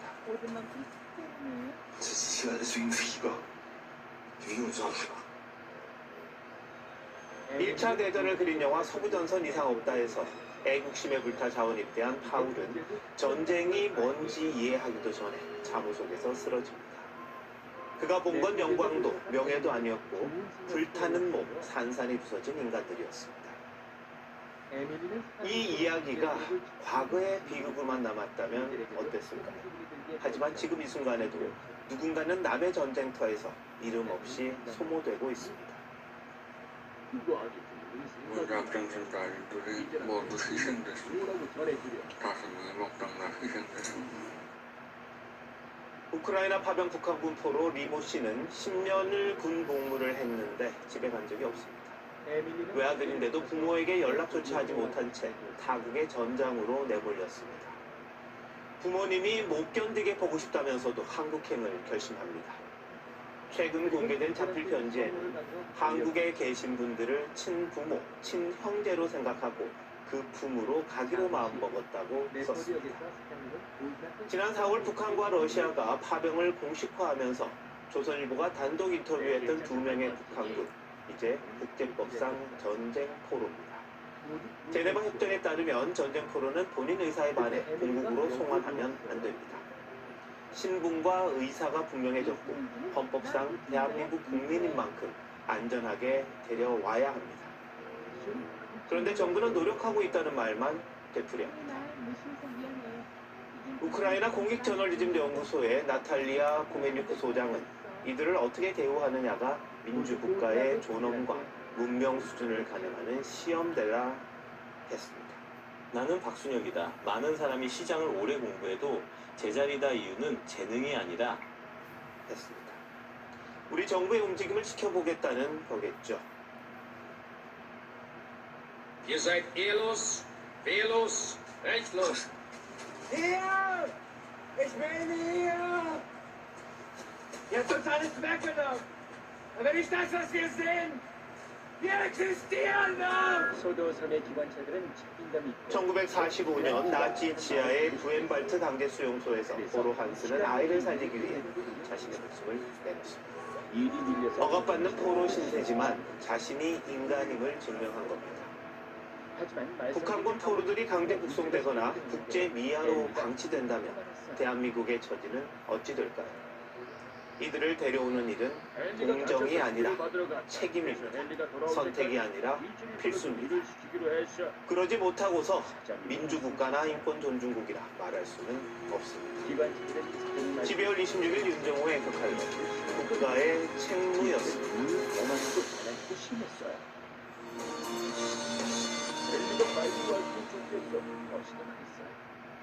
올해 마지막 금요일인 아침은 올겨울 들어 가장 추웠습니다. 강추위에 고드름도 주렁주렁 매달렸는데요. 주말인 내일 아침까지는 강추위에 대비하셔야겠습니다. 내일 서울의 아침 기온 영하 11도로 이틀 연속으로 영하 10도를 밑돌겠고요.